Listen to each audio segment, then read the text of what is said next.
Hello friends, मैं लेके आ गई हूँ टैरोट का रीडिंग जिसका टॉपिक रहने वाला है कि कौन आपके सीक्रेट एडमायर है। ये हम जानने की कोशिश करते हैं। जिन्होंने मेरी चैनल सब्सक्राइब की है थैंक यू वेरी मच। जिन्होंने अब तक नहीं की है जल्दी से कर दीजिए ताकि आपको मेरी सारी रीडिंग्स मिल सके।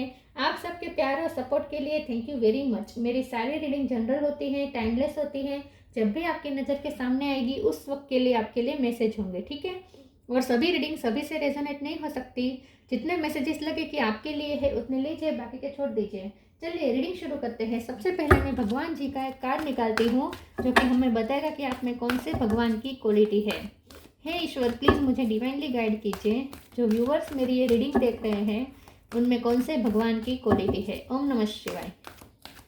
मेरे व्यूवर्स में कौन से भगवान की क्वालिटी है। ओम नमः शिवाय।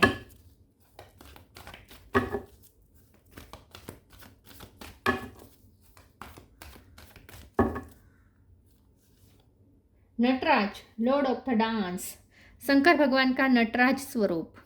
इसके बारे में बाद में बात करते हैं। पहले टैरो से देखने की कोशिश करते हैं कि आपके सीक्रेट एडमायर कौन है।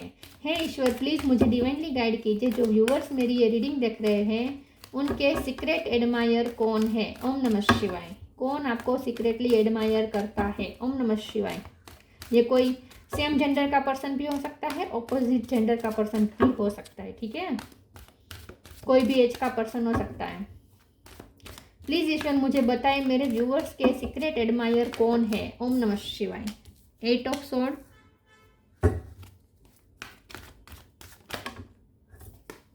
2 of sword,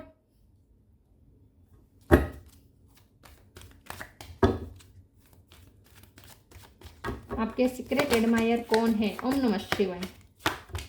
devil,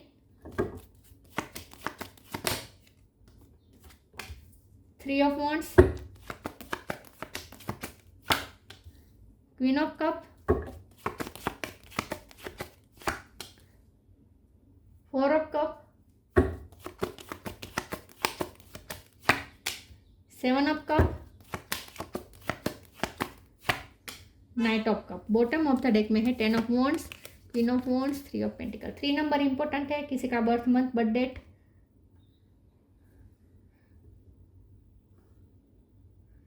star sign देख लेते हैं। Taurus, Virgo, Capricorn. Capricorn strong है। Gemini, Libra, Aquarius, cancer, Scorpio, Pisces और एरीज, लियो, सेजिटेरियस, ठीक है। सारे साइन यहाँ पे मौजूद है। ओके, चलिए रीडिंग शुरू करते हैं। 3 नंबर इंपॉर्टेंट हो सकता है, ठीक है। रीडिंग शुरू करते हैं और देखते हैं कि कौन आपके सीक्रेट एडमायर है। ये कोई ऐसा पर्सन है जिसके साथ आपके बहुत उलझने हुई है, जिसका रिश्ता बहुत, जिसके साथ आपका जो रिश्ता है ना कॉम्प्लिकेटेड है, सीधा सा रिश्ता नहीं है ये। हाँ है रिश्ता, रिश्ता है। जो आपके सीक्रेट एडमायर हैं सोशल मीडिया पे तो कोई हो ही सकते हैं, लेकिन ये तो बहुत सारे हो सकते हैं क्योंकि क्वीन ऑफ वॉन्ड्स है। आप चाहे मेल हो या फीमेल हो, आप कोई म्यूजिक की या डांसिंग की कोई आपके पास हो सकती है कला, कोई भी कला हो सकती है। तो सोशल मीडिया पे अगर आप अपनी इस कला का प्रदर्शन करते हैं तो आपके सीक्रेट एडमायर तो बहुत सारे हैं। सोशल मीडिया में तो बहुत सारे हो सकते हैं, लेकिन अगर रिश्ते की बात करें कि जिसका आपके साथ कोई रिश्ता है, ऐसा कोई आपका सीक्रेट एडमायर कौन है, तो ये कोई ऐसा पर्सन है जिसके साथ आपका जो रिश्ता है ना बहुत ही कॉम्प्लिकेटेड है, सीधा नहीं है। ये रिश्ता बहुत ही उलझा हुआ है, समझ ही नहीं पा रहे होंगे कि ये रिश्ता है क्या। क्योंकि यहाँ पे ऑब्सेशन भी है विद द डेविल कार्ड। कभी कभी झगड़ा हो जाते हैं, मनमुटाव भी हो जाते हैं, बार बार ये पर्सन आपको इग्नोर करता है। तो इग्नोर करता है तो आपको तो ऐसा ही लगता होगा कि ये पर्सन सीक्रेट एडमायर कैसे हुआ। जो हमें एडमायर करता है वो हमें इग्नोर क्यों करता है, वो हमें हमारे में कमियां क्यों तलाशता है। हो सकता है उसने आप में कमियां भी ज़्यादा देखी, लेकिन इसकी वजह एक ही है कि वो जेलस भी है। लेकिन अच्छी बात यह है कि वो आपसे प्यार भी करता है क्योंकि क्वीन ऑफ कप है। तो इसीलिए रिश्ता बहुत कॉम्प्लिकेटेड है, क्योंकि कभी उससे आपको प्यार की वाइब आती है, कभी आपको उससे जेलसी की वाइब आती है, कभी वो मुख स्पर्धा करता है आपके साथ, कभी उनसे आपको नेगेटिव एनर्जी भी फील होती है। आपको ऐसा भी लग सकता है कि कहीं वो नज़र वजर तो नहीं लगा रहा है मुझ पे, या ब्लैक मैजिक तो नहीं कर रहा, ऐसा भी आपको कभी कभी फील हो सकता है। जेलसी की वाइब तो बार बार आती होगी। फिर पॉजेसिवनेस भी आपको दिखती है उनकी तरफ से कि वो आपको बार बार स्टॉक करता है, बार बार आपको चेस करता है, ये भी आपको दिखता होगा। मेल भी हो सकता है, फीमेल भी हो सकता है, लेकिन हर तरह की वाइब आपको उनसे आती है। तो ये रिश्ता बहुत ही कॉम्प्लिकेटेड आपको लगता है, आप अभी भी कोई नतीजे पर नहीं पहुंच पा रहे कि ये रिश्ता आखिर है क्या, उसके मन में आखिर क्या है, क्योंकि 2 ऑफ सोर्ड्स है, आपको भी कंफ्यूज करके रखा है, वो खुद भी कंफ्यूज है कि वो आपको इतना चेस क्यों करता है, वो आपको सीक्रेटली इतना एडमायर क्यों करता है, वो खुद भी कंफ्यूज है। यहाँ कन्फ्यूजन है, यहाँ कन्फ्यूजन है, यहाँ स्टकनेस है, तो कोई क्लियरिटी ही नहीं है। और मुझे तो लगता है कि उससे गड़बड़ भी उतनी हुई है कि वो गिल्ट में भी है। ये पर्सन जो आपके सीक्रेट एडमायर है, वो आपके साथ दुश्मनी भी रखता है, प्यार भी रखता है, जेलसी भी रखता है, कंपटीशन भी करता है, साथ में उसने आपके साथ कुछ गलत भी किया हो सकता है, तो साथ में उसका गिल्ट भी रखता है। तो आपसे कभी भागता है, कभी आपको चेस करता है। बहुत कॉम्प्लिकेटेड रिश्ता है। तो अगर आपकी लाइफ में कोई ऐसा रिश्ता है जो बहुत कॉम्प्लिकेटेड है, जिसको आप अब तक नतीजे पर ही नहीं पहुंच पाए कि ये रिश्ता आखिर है क्या, उसके मन में आखिर क्या है, तो वही है जो आपको सीक्रेटली एडमायर करता है। तो एक बात समझ लीजिए कि कोई भी उसकी तरफ से वाइब्रेशन आती हो, चाहे प्यार की आती हो, जेलसी की आती हो, कंपटीशन की आती हो, ब्लैक मैजिक की आती हो, गुस्से की भी आती हो, पॉजिटिवनेस की भी आती हो, जो भी वाइब आती है, उसका सोर्स एक ही है कि वो आपको सीक्रेटली एडमायर करता है, क्योंकि उसे लगता है कि आप उससे अपर है, आप में कुछ ऐसा है जो उसमें नहीं है। इसीलिए ये सब ऐसी अलग अलग तरह की वाइब आती है। और उसके साथ आपका पास्ट लाइफ कनेक्शन भी है, क्योंकि वो आपका कार्मिक भी है। तो लव लाइफ पे भी हो सकता है, या आपका पार्टनर भी हो सकता है, कोई रिलेटिव भी हो सकता है, सेम जेंडर का हो सकता है, अपोजिट जेंडर का हो सकता है, कोई भी एज का हो सकता है, कोई भी हो सकता है। लेकिन ये रिश्ता ऐसा है जहाँ उस चीज़ की पकड़ भी बहुत मजबूत है, इस रिश्ते की पकड़ भी मजबूत है। अगर आप सोचेंगे कि मुझे इसे छोड़ देना है, इसके साथ कोई रिश्ता ही नहीं रखना है, तो ऐसा भी नहीं हो पाएगा, क्योंकि आपका उनके साथ कार्मिक बंधन बाकी है। तो बार बार वो आपसे टकराएगा भी, आप दोनों के पकड़ एक दूसरे पे रहेगी, चाहे आप कितना भी रिलीज करने की कोशिश करें, ये भी नहीं होगा। नाइट ऑफ कप का कार्ड आया है। ये जो भी आपका सीक्रेट एडमायर है ना, एंड ऑफ द डे ये पर्सन आपका अच्छा सोचता है। अगर वो जेलसी भी रखता है तो उसका उसे गिल्ट भी महसूस हो जाता है, और फिर वो उस जेलसी को भी रिलीज कर देता है। गुस्सा उसे होता है, दुश्मनी का भाव होता है, तो वो भी उसका भी उसे गिल्ट होता है और वो रिलीज कर देता है। आखिर में वो आपके लिए प्यार ही फील करता है, आपके वेल विशर ही बनता है, क्योंकि वो गिल्ट रिलीज कर देता है। जब भी वो आपके साथ कोई गलत, आपके बारे में गलत सोचता है या गलत वाइब आपको भेजता है, तुरंत उसे पछतावा हो जाता है और वो चेंज हो जाता है। और आखिर एंड ऑफ द डे तो वो प्यार से ही ऑपरेट करता है आपके साथ। कार्मिक कनेक्शन होते ही ऐसे हैं, जहां आप एक दूसरे को छोड़ भी नहीं पाते हो और एक दूसरे को गले भी नहीं लगा के रख पाते हो। 3 ऑफ वॉन्ड्स का कार्ड है। अभी भी वो दूर से आपको स्टॉक कर रहा है, दूर से आप पे नजर रख रहा है, जो भी आपके सीक्रेट एडमायर है ना वो। लेकिन वो आपकी तरफ आना चाहता है, वो मौका ढूंढ रहा है कि कब कैसे वो आपके पास आए और सब कुछ ठीक करे। किसी का मध्यस्थी वो बार बार बनाता है, किसी को बीच में रखकर आपके साथ बात करने की कोशिश करता है, आप तक मैसेज पहुंचाने की कोशिश करता है। किसी को मध्यस्थी बार बार वो बनाता है आप तक पहुंचने के लिए। आप समझ लीजिए कौन होगा वो सीक्रेट एडमायर। चलिए मैं दूसरे ओरेकल से देखती हूँ। प्लीज़ ईश्वर मुझे बताए मेरे व्यूअर्स के सीक्रेट एडमायर कौन है। ओम नमः शिवाय। नॉन ड्यूअलिटी, आपके भूखरे या गोल्डन बाल हो सकते हैं। लव,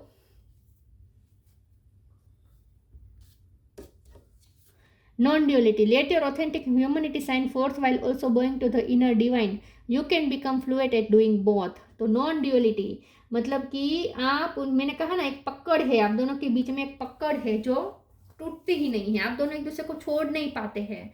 ये जो आपके सीक्रेट एडमायर है, उससे आपको कभी कभी अलग अलग तरह की वाइब आती है। तो अगर आप चाहते होंगे, क्योंकि टॉक्सिसिटी भी आती है, उसकी वजह से आपकी लाइफ में भी टॉक्सिसिटी आती है, लेकिन आप कितना भी कोशिश कर ले वो रिलीज नहीं हो सकता रिश्ता आपके लाइफ से। तो एक नॉन ड्यूअलिटी जैसा रिश्ता है उनके साथ, मतलब कि जैसे एक हो जाते हैं, बार बार आप उनसे एक हो जाते हैं, पकड़ है एक दूसरे की तरफ। जितना वो आप पे पकड़ रखते हैं उतना आप भी उनकी तरफ पकड़ रखते हैं, क्योंकि ये नॉन ड्यूअलिटी वाला रिश्ता है। मतलब कि जहाँ दोनों अलग अलग होते हुए भी अलग नहीं है, फिर भी कुछ ऐसा है जो आप दोनों को कनेक्ट करके रखता है। और ये यूनिवर्स द्वारा क्रिएट किया गया रिश्ता है, और मुझे लगता है कि कार्मिक इसमें बॉन्ड ज़्यादा है। Love divine source is the idea that no person place or thing is your salvation, only love itself. ये जो पर्सन है जो आपके सीक्रेट एडमायर है वो लव भी रखता है आपके लिए। मैंने कहा at end of the day तो उसके दिन में लव ही है आपके लिए। अगर सारी नेगेटिव एनर्जी निकाल दें तो आखिर में जो बचता है वो है लव। तो उसके दिन में लव भी आपके लिए रहता ही है, क्योंकि वो गिल्ट में से रिलीज कर देता है अपनी नेगेटिव एनर्जी को, और आखिर में वो आपके लिए लव ही फील करता है। तो लव का रिश्ता तो है आपका उनके साथ, इसमें कोई डाउट नहीं है। प्यार तो वो करता है आपसे, जो भी आपका सीक्रेट एडमायर है वो आपसे प्यार भी करता है।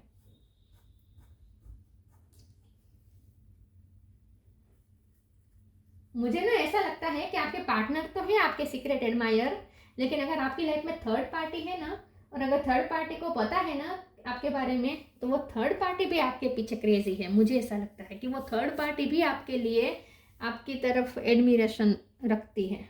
Third party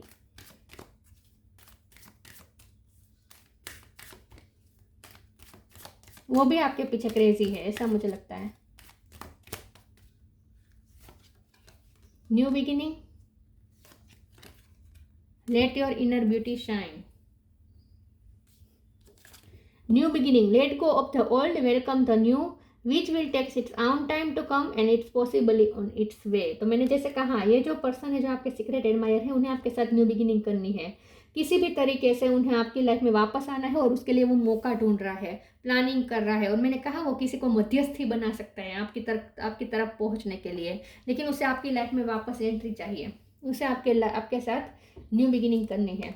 late your inner beauty shine, inner beauty is commendable and brings love and satisfaction, true beauty lies in the soul. ये आपकी एनर्जी है, आप बहुत खूबसूरत है, बाहर से खूबसूरत है, आप अंदर से भी इतने चमक रहे हैं। आपके पास स्किल है, आपके पास क्रिएटिविटी है, तो आप बाहर से और अंदर से बहुत खूबसूरत है, और इसीलिए ये आपको एडमायर करता है। आपकी इनर ब्यूटी और आउटर ब्यूटी दोनों को ये पर्सन एडमायर करता है, जो भी आपके सीक्रेट एडमायर है वो।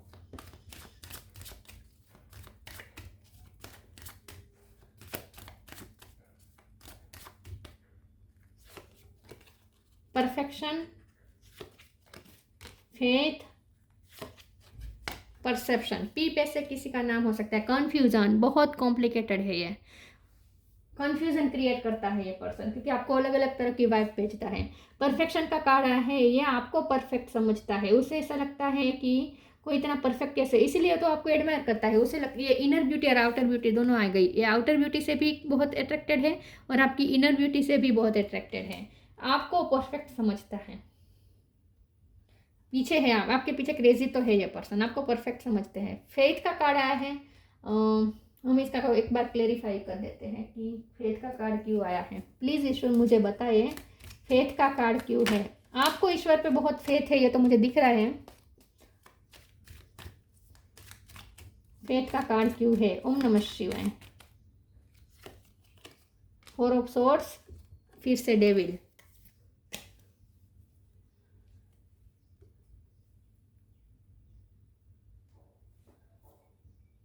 ये जो पर्सन है ना, जो आपको सीक्रेटली एडमायर करता है, वो बहुत सोचता है आपके बारे में, डीप थिंकिंग करता है आपके बारे में, बहुत गहराई से सोचता है। और ख़ास करके जब आप अकेले होते हैं, जब वो अकेला होता है, तो वो आपके बारे में ही सोचता है। तो वो आपके लिए पॉजिटिवनेस भी फील करता है। ये जो भी पर्सन है ना आपका सीक्रेट एडमायर, वो आपके लिए पॉजिटिवनेस बहुत फील करता है, और उसे भी आश्चर्य होता है कि वो आपके लिए इतना पॉजिटिव क्यों हो रहा है। अकेला होता है तो आपके बारे में ही उसे ख्याल आते रहते हैं। फेथ का कार्ड है, तो यहाँ पे मुझे ऐसा लगता है कि आपको ईश्वर पे बहुत फेथ है, और इस चीज़ से ये पर्सन बहुत ही अट्रैक्ट हुआ है, एडमायर करता है आपके फेथ को, कि आप ईश्वर पे कितना फेथ रखते हैं। परसेप्शन, आपके परसेप्शन से ये पर्सन बहुत अट्रैक्टेड है। आप लाइफ को जिस तरीके से देखते हैं, आपका परसेप्शन बहुत ही स्पिरिचुअल हो सकता है।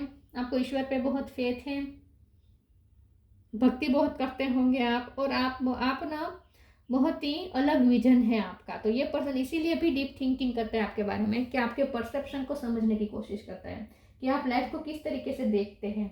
उसे ऐसा लगता है आपका परसेप्शन लाइफ को देखने का अलग ही है। आपको ऐसी चीज़ें दिख जाती हैं जो औरों को नहीं दिखती, तो इससे वो उसे और ज़्यादा आश्चर्य हो जाता है कि आप क्या देखते हैं ऐसा। आप मैजिक, मैनिफेस्टेशन, इन सब में बिलीव करते होंगे।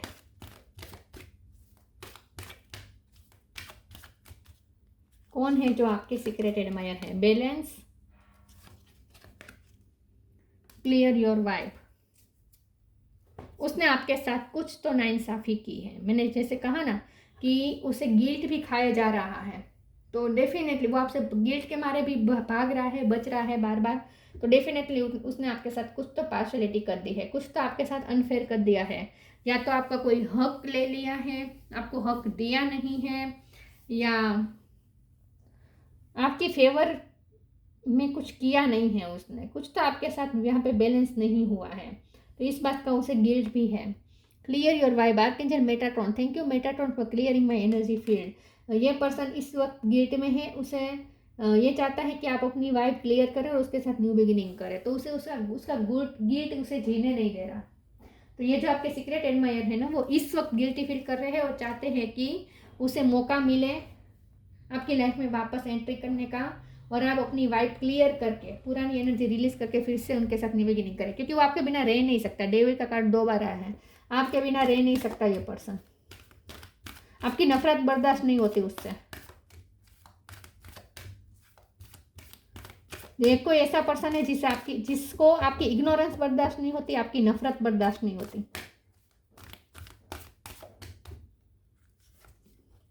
सॉलिट्यूड, न्यू बिगिनिंग का 2 बार कार्ड आया है। लाइट येलो कलर आपको sorry light green colour, parrot colour या आसमानी कलर आपको पसंद हो सकता है, या आपने पहना हो सकता है। इलायची कलर, वरियाली colour. Solitude, think of being alone as meaning you are all one and total harmony with everything. The greatest treasures are those that wait silently during your quiet time.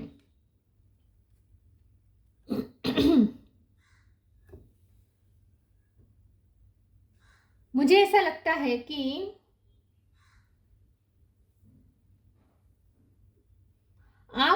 आपकी इस चीज से वो बहुत ही अट्रैक्ट हुआ है, या जो आपकी सीक्रेट एडमायर है, कि आप अकेले भी कितना खुश रहे। आपके विजन को इसीलिए वो समझने की कोशिश कर रहा है कि आप अकेले रहकर खुश कैसे रह सकते हैं।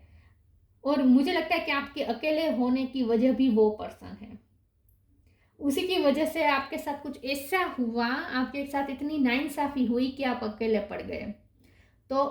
तो उसे इस बात का तो गिल्ट है कि उसकी वजह से आपकी लाइफ में कुछ हुआ है, तूफान मचा है, आप अकेले हुए हैं, तो उसकी वजह से ही कुछ हुआ है।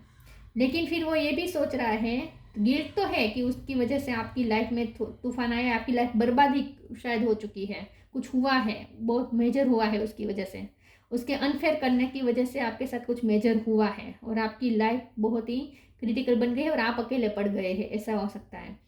तो वो इस बात का तो उससे गिल्ट है कि उसकी वजह से आप अकेले पड़ गए, लेकिन साथ में वो ये भी आश्चर्य में आ रहा है कि आप अकेले रहकर भी इतने खुश कैसे रह सकते हैं। आप अकेले हैं फिर भी खुश हैं, ईश्वर पे आपको फेथ है, आप शाइन कर रहे हैं, बहुत मजबूती से जी रहे हैं, अच्छा कर रहे हैं अपनी लाइफ में। तो उसे आश्चर्य हो रहा है कि अकेले कैसे खुश रह सकते हैं आप। और बात यह है कि आपके अकेले होने की वजह भी ये पर्सन ही है जो आपके सीक्रेट एडमायर है। New beginning, the fairy godmother has the joyous news of a new baby or the birth of a cherished idea. Protect and nurture your idea as you would a baby. तो उससे कोई तलाश है, कोई मौके की, वो मौके की तलाश कर रहा है कि कोई मौका मिले और वो आपको अप्रोच करे, आपकी लाइफ में वापस एंट्री ले ले, क्योंकि आपके साथ न्यू बिगिनिंग उसे करनी है। तो ये कोई ऐसा पर्सन, आप अगर सिंगल मदर है और आप अपने बच्चे को जिस तरीके से पाल रहे हैं, जो सिंगल मदर है उनकी बात कर रही हूँ, तो अगर आप सिंगल मदर है और अपने बच्चे को पाल रहे हैं ना, तो ये जो पर्सन है ना आपके सीक्रेट एडमायर, ये उस बात को भी बहुत एडमायर करता है कि आप अकेले रहकर भी आपने अपने बच्चे की बहुत अच्छी परवरिश कर रहे हैं, बहुत अच्छा ध्यान कर रहे हैं अपने बच्चे का। ये बहुत कम लोगों के लिए मैसेज था, बाकियों के लिए यही बात है कि आपके ये जो सीक्रेट एडमायर है ये यही सोचता है कि उसे कोई मौका मिले, कोई आइडिया मिले और वो आपकी लाइफ में न्यू बिगिनिंग करे, उसे आपकी लाइफ में वापस आना है, एंट्री लेनी है, मौका तलाश रहा है ये person.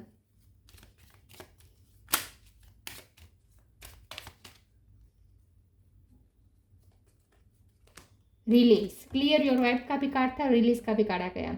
Release anything that keeps you from your path of authenticity. ये पर्सन रास्ता भटक गया था, आपके साथ लव फील होने के बावजूद भी, लव करने के बावजूद भी वो रास्ता भटक गया था और ऑथेंटिक पाथ से भटक गया था। मतलब कि उसने आपके साथ कुछ तो नाइंसाफ़ी कर दी, उस बात का उसे गिल्ट हो रहा है।